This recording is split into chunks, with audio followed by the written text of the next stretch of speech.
Estabelecer, por exemplo, com o fornecedor, um almoço para literalmente jogar a conversa fora de vez em quando, estabelecer reuniões de trabalho para avaliar os pontos fortes e os pontos fracos das atividades que estão sendo desenvolvidas periodicamente. Escuta, vamos nos reunir uma vez por mês aqui, durante 1 ou 2 horas, para discutirmos como as coisas estão acontecendo, o que um pode fazer para ajudar o outro. Uma outra coisa importante, quando eu consigo fazer a integração de processos, eu posso trabalhar no sentido da eliminação da duplicidade de tarefas. Isso significa o quê? Que eu consigo, quando eu tenho uma visão clara de cada um dos processos que é executado ao longo desta rede de suprimentos, eu consigo enxergar aquelas tarefas que são realizadas. Por exemplo, mecanismos de controle. Se eu tenho um aliado no elo seguinte, que eu sei e ele confia que eu já fiz um determinado controle, ele não precisa fazer. Isso elimina uma duplicidade e reduz tempo da operação. Uma outra coisa importante é o compartilhamento de informações. O compartilhamento de informações, justamente pela possibilidade dos recursos, das tecnologias de informação, é extremamente facilitado hoje. Existe aí a internet, existem as intranets, as extranets, os portais corporativos, que tudo isso permitem que eu tenha uma agilidade muito grande em compartilhar informações em tempo real com os demais elos da cadeia, com os meus fornecedores, com os distribuidores, com os atacadistas, enfim, com todos os envolvidos dentro desta cadeia de suprimentos, com o governo, com seguradoras, com transportadores, enfim, com todos os chamados intervenientes ou atores da cadeia de suprimentos. Vamos ver um trechinho de um filme chamado Logística Empresarial, onde a gente tem uma entrevista que possibilita esclarecer um pouquinho mais isso que nós estamos falando sobre o Supply Chain Management. Na verdade, é uma ação total da empresa, né? Do marketing, da produção e da logística. O que acontece é que a gente tem uma percepção da hora da verdade. Se você, por exemplo, como consumidor, você quer um produto a tempo e hora, na qualidade desejada, naquele preço combinado. Se ele não chega nessas condições, a primeira visão que você tem é que aquela entrega não funcionou. A gente chama de entrega, né? Então a gente tem como a última interface, na maioria das empresas, entre a empresa e o consumidor, é a logística. O ato da entrega, a hora da verdade que a gente fala. Então o que a gente observa é que essa somatória de esforços em todos os segmentos da empresa, né, desde o financeiro, o comercial, a produção e a logística, elas têm que estar integrados. E quando não há essa integração, existe uma dispersão de esforços. Então, a logística não foi avisada que precisava entregar naquela determinada condição, naquele horário, naquele local, naquela quantidade. Simplesmente foi prometido para o cliente, mas não foi combinado com a logística da empresa. E aí o que acontece? O cliente vai reclamar. Como a gente pôde ver na entrevista com o Nício Ferreira Luz, o presidente do Instituto Brasileiro de Logística,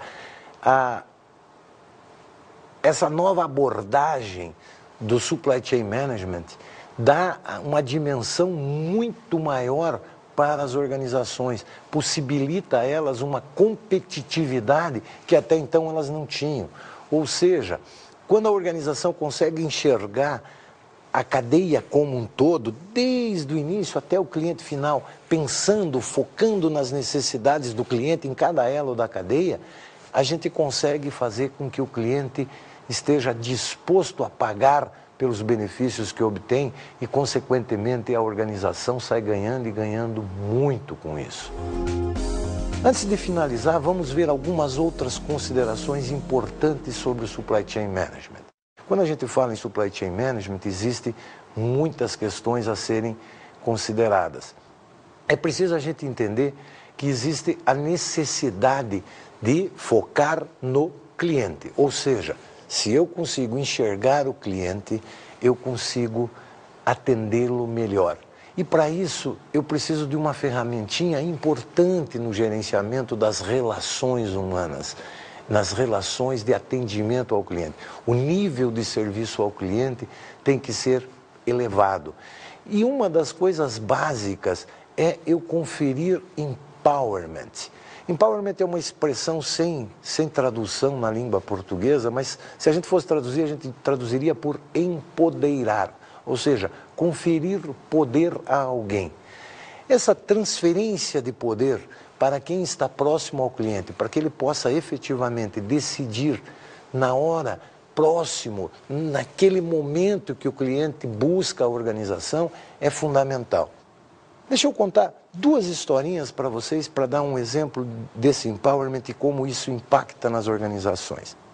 Uma das histórias diz respeito a um fato que aconteceu num supermercado no interior, numa região no interior nos Estados Unidos, em que o gerente deste supermercado, quando aconteceu uma queda de energia, ou seja, faltou luz.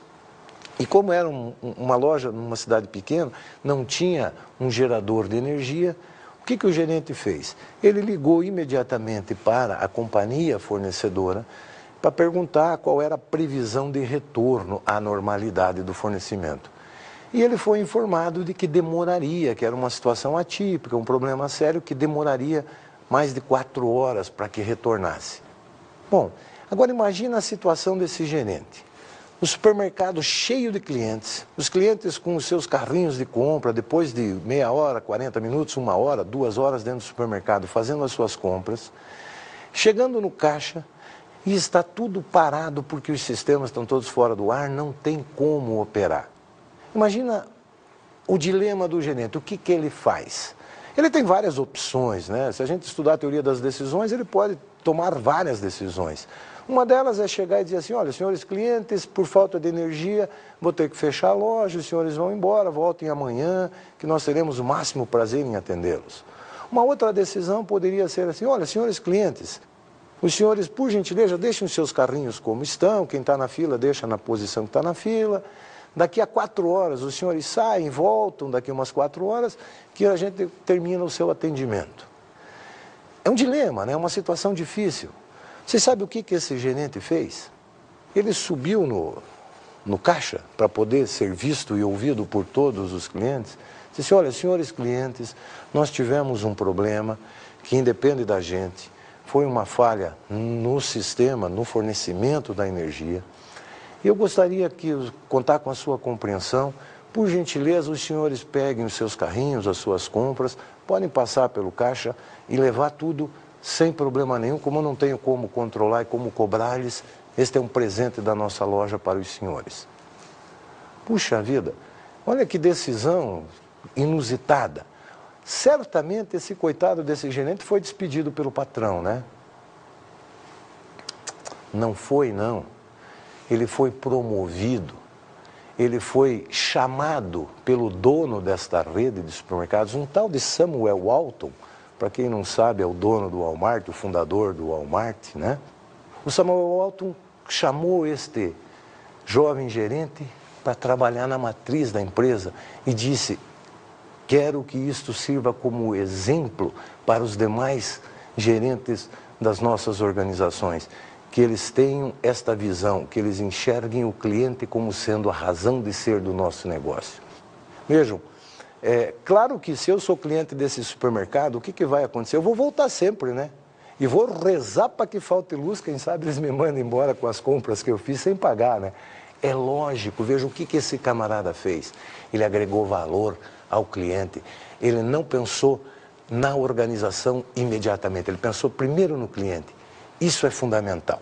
Vamos à segunda historinha. A segunda história é um pouco mais próxima aqui da gente, num país aqui vizinho, uma cidade chamada Nuestra Senhora de la Asunción, ou Nossa Senhora de Assunção, ou simplesmente Assunção, a capital do Paraguai. Vocês não lembram, alguns anos atrás, uma notícia, virou notícia, pegou fogo numa loja, num supermercado, dentro de um shopping em Assunção, ok? O que isso representou? Uma situação de emergência. O que o gerente fez?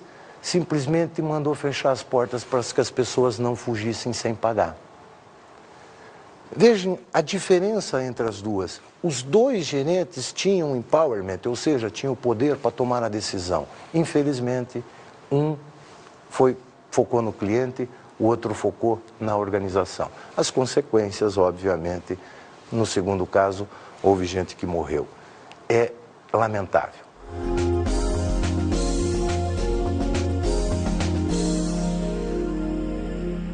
Para finalizar, eu gostaria de deixar para vocês como sugestão a leitura do livro Logística, a Evolução na Administração, do professor Edelvino Rasolini Filho, da editora Juruá. Eu acredito que nesse livro vocês terão a oportunidade de entender um pouco mais sobre o que é Supply Chain Management, esses mecanismos, formas de se implantar, os objetivos, os resultados que se esperam daí. Foi um prazer enorme estar com vocês. Até mais.